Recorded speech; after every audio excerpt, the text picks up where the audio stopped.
Hey guys, I figured it out. We are going to have the awesome, amazing Eric Carle read The Very Hungry Caterpillar. Now, when you are listening to him read, there are some things I want you to do. I want you to be thinking of who the characters are. I want you to be, and what are characters? Characters are the people or animals in a story, right? So we want to think about the characters. I also want to think about the setting. What's a setting? Where does the story take place? So I want you to think about the setting of the story. And then I want you to be thinking, what's happening in the beginning part of the story, the middle part of the story, and the ending part of the story.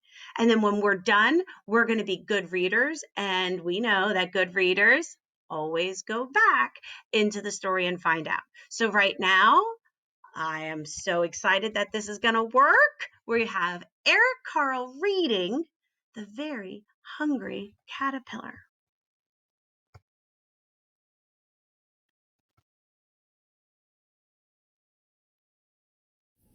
The Very Hungry Caterpillar by Eric Carle. For my sister Krista. In the light of the moon, a little egg lay on a leaf. One Sunday morning, the warm sun came up, and pop, out of the egg came a tiny and very hungry caterpillar. He started to look for some food. On Monday, he ate through one apple, but he was still hungry.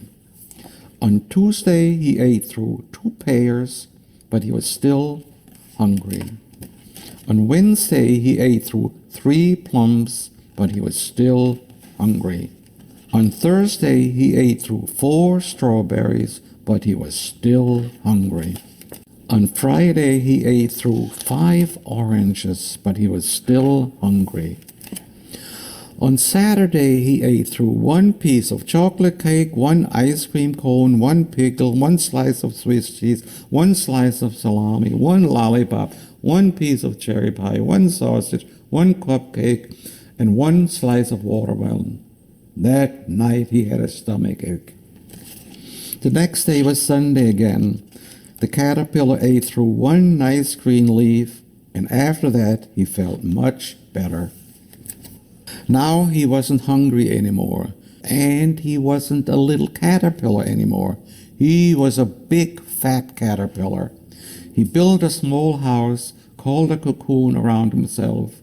He stayed inside for more than 2 weeks. Then he nibbled a hole in the cocoon, pushed his way out, and he was a beautiful butterfly.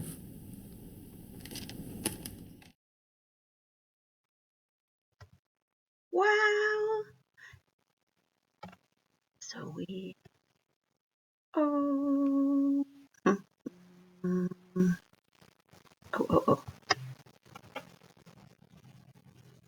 There it is. I did it. Okay. So we thank you very much, Mr. Eric Carle. Thank you for reading to us. That was so wonderful.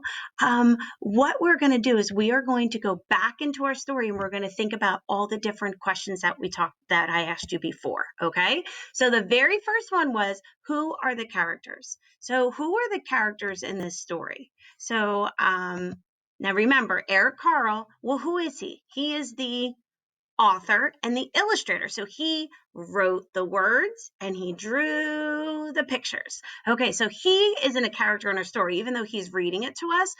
Could be confusing, but he is not a character. However, he is the author and illustrator, Eric Carle. And right here, there's his name. And we get into this story, and we meet this guy. And who is this guy? The Very Hungry Caterpillar. There's our first character. Is there another character in this story?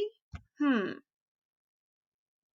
think there might be, but it's almost the same because remember, he starts out as a caterpillar, but at the end of the story, he turns into a beautiful butterfly. So really, you could say there's two characters in the story, the hungry caterpillar and the beautiful butterfly. But we know that caterpillars turn into butterflies, so it's really the same thing. Okay, so we have the character. Now I want to think, where is the setting of this story? So let's kind of jump back into the story here. So this part tells me, okay, I see the moon. Okay, I see a leaf. So those things, are they inside or are they outside? Absolutely, they're outside. So I know that this is going to be a story that takes place outside. It also gives me another clue of that because I see the sunshine, and the sunshine's coming up, and I see the dirt here, and then we meet this little cutie, and he is outside. So this whole story takes place outside around the same area, and has to be near a picnic because that one day he eats so many crazy things. So maybe there's a picnic nearby that he goes to. I don't know. So the characters we know are the very hungry caterpillar, and then we know he turns into the butterfly. The setting is where the story happens. We know that this story happens outside, all around, just with finding all these different things he needs to munch and crunch, right? Absolutely. And then I want to know what happened in the beginning of the story, the middle of the story, and the end. We do a lot of writing with first, next, last. Well, that's kind of the same thing we're doing here. I want to know what happened first, what happened next, what happened last. So let's go back and see. So first in this story, we get to, we're going to revisit this page again. We see that there's an egg of a caterpillar egg on a leaf. So in the beginning of the story, there's a tiny caterpillar leaf, and he's hatching into a caterpillar. All right, that could be the beginning of our story.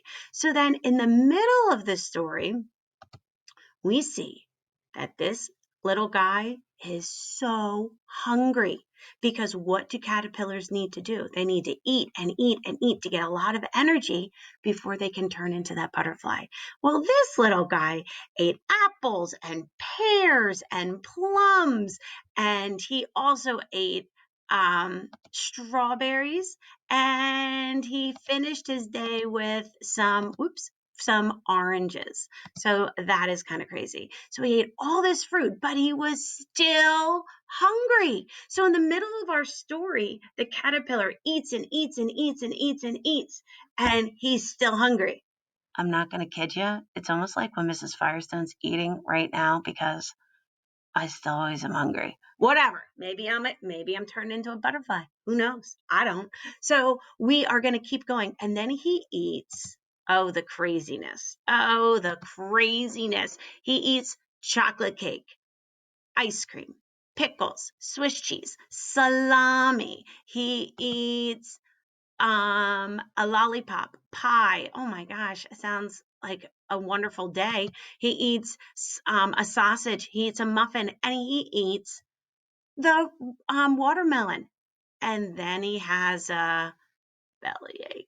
So then he needs to finish. So at the end of the story, what happens to our caterpillar? He gets big and fat, and he gets into where are we at?